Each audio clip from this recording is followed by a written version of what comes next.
Okay, so today I'm going to be teaching 8s on pylons. The point of this maneuver is to maintain a pivotal position around a pylon, and we do this by flying a figure 8 around 2 different points. So we're not worried about trying to maintain a uniform distance or constant radii like in turns around a point. We just want to maintain that pivotal position. The reason we do this is we want to be able to divide attention between flying the airplane and maintaining that reference line across the ground. And the reason we do this, that's just what I talked about. So the next thing we're going to talk about is pivotal altitude, a concept that's probably unfamiliar to anyone who is just getting their commercial. So I spoke about a pivotal position, and so pivotal altitude is what allows us to get there. And pivotal altitude is the altitude which keeps a pylon in the same position as the plane turns around it. So pivotal altitude is basically the altitude, again, that keeps us in the same position, keeps that reference line in the same position as we turn around it. So pivotal altitude is determined by ground speed. So not by weight or any other factors like that, ground speed. And we have an equation for it. You don't need to know how we derive this equation, but the equation is ground speed squared divided by 11.3, and that's if you're using knots, 15 if you're using miles per hour. But let's just use an example here. Say I calculated, I'm going 100 knots, 100 squared over 11.3, so that becomes 10,000 over 11.3, and so that's 895. The answer from this equation is an AGL, so whatever your MSL or your elevation from sea level is, you take that value and add this onto it. So, and one thing you may be asking as well, throughout this maneuver, obviously we can't maintain the same pivotal altitude because obviously we don't live in a perfect world with no wind. Our ground speed is going to be changing continuously. And so that does mean we are going to have to vary our altitude throughout the maneuver. When we're actually in the air, the way we judge this is not by trying to do the calculations as the speed's changing. It's by looking at the reference line between our eyes or wingtips and between the pylon. So if the pylon is getting above or ahead of that reference line, that means we're above pivotal altitude, so we're going to nudge the nose forward, get down to the pivotal altitude for that respective ground speed, and if it's behind us, that means that we are below pivotal altitude, so we're going to go ahead and need to pull back a little bit. So let me make sure I hit everything here. So again, I basically just mentioned it, but it's a completely proportional relationship between ground speed and pivotal altitude, and so it makes it kind of easy. So as ground speed increases, so does pivotal altitude, and as ground speed decreases, pivotal altitude does the same. And then regarding bank, so if the pylon seems to move above the aircraft, or if it just seems like getting too close, decrease some bank. And if the pylon is moving below or you're getting too far, then we want to increase the bank. But we really shouldn't be changing our bank all that much during this maneuver. We're typically going to want around 30 to 40 degrees. 40 degrees is the max for this maneuver, but the main thing we want to be changing is altitude to get to that pivotal altitude to keep that pivotal position around the pylon.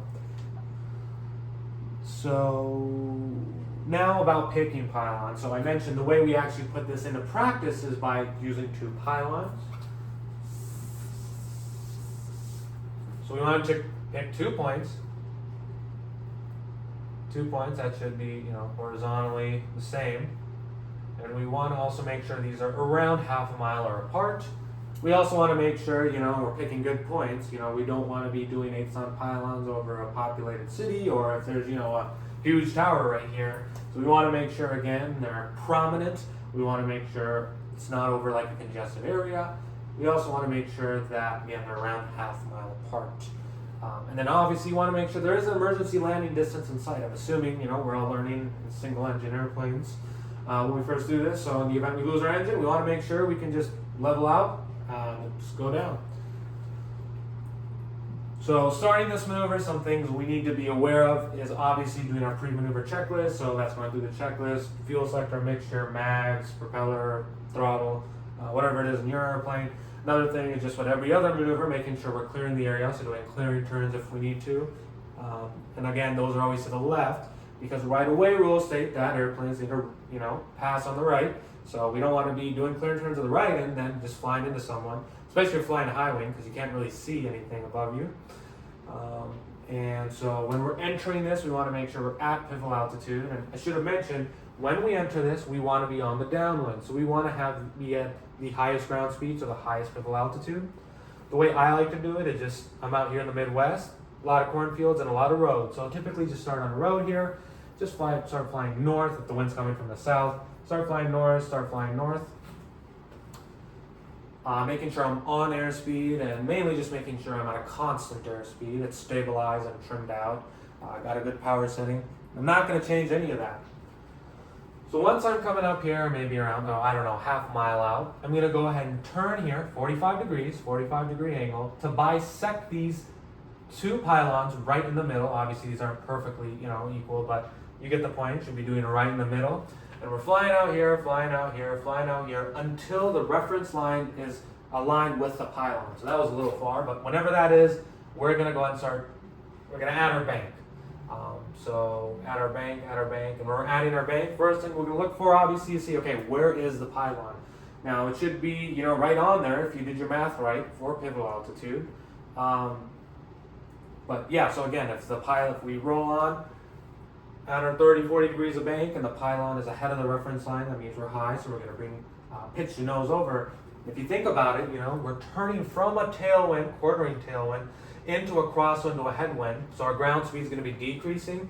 So at this point, as we're coming down here south around it, we should be having to nudge the nose forward because again, our pivotal altitude is decreasing because ground speed is decreasing. As we kind of come around here, it's going to slowly turn back into a crosswind and then into a tailwind, so our ground speed is going to increase. So we should be having to bring our nose up to get back up to the pivotal altitude for that respective airspeed. And we're just going to do the same thing on this side, and then I'm going to exit the maneuver. I know the maneuver is done once I'm back where I started and I bisected those 2 points, and I'll just go ahead and climb away. So some rules again to keep in mind is 40 degrees of bank is the max we can use during this maneuver. And the main rule is in order to maintain that pivotal position, hence pivotal altitude, if the pylon is ahead of the reference line, pitch your nose over a little bit and vice versa.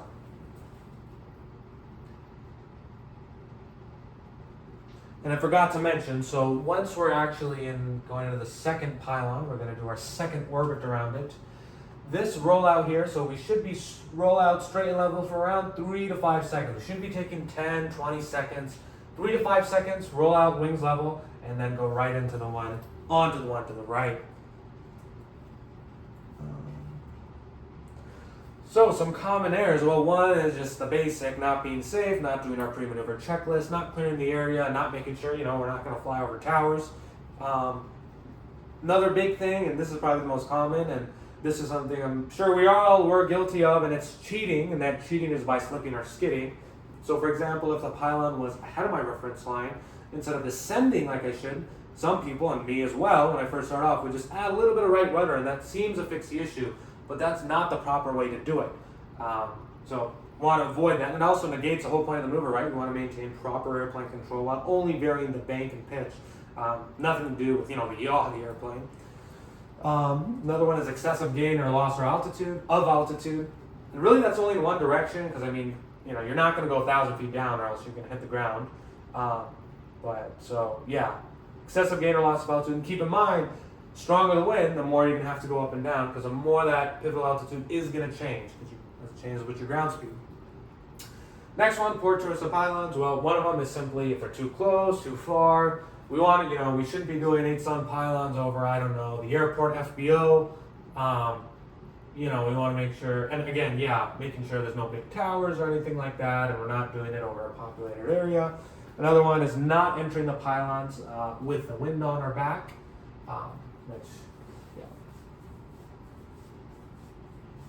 And again, just all the other basic stuff, not staying coordinated, just abrupt control, not maintaining pivotal altitude, and just flat out not being able to maintain that pivotal position.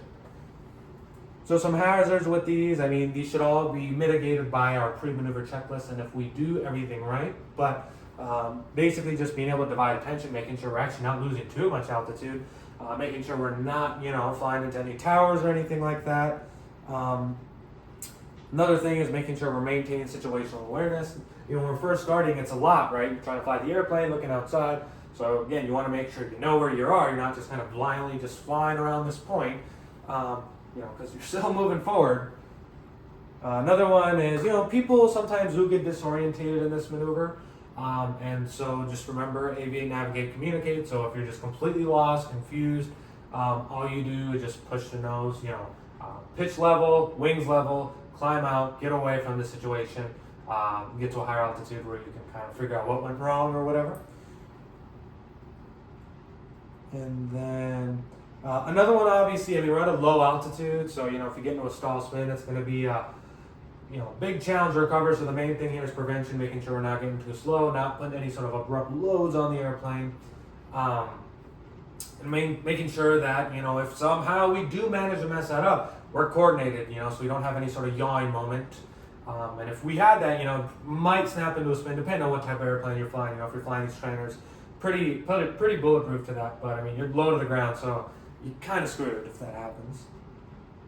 And so, and the way you avoid that, obviously, making sure you're not, flying in the mountains or doing 8-ton pylons, on very weird terrain, or again, if there's like a huge tower right here, probably not a good idea to do it. Obviously, not trying to do this in IMC, maintaining safe altitudes over populations, as well as whatever else there is.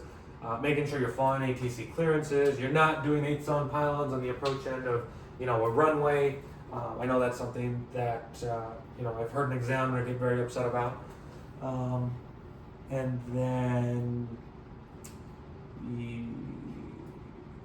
just being familiar with the area. So overall, that's 8-ton pylons. And again, the point is we want to maintain that pivotal position, which is just a reference line between my eyes, or whatever point it is, between my eyes, the wingtip, and the base of the pylon throughout the maneuver.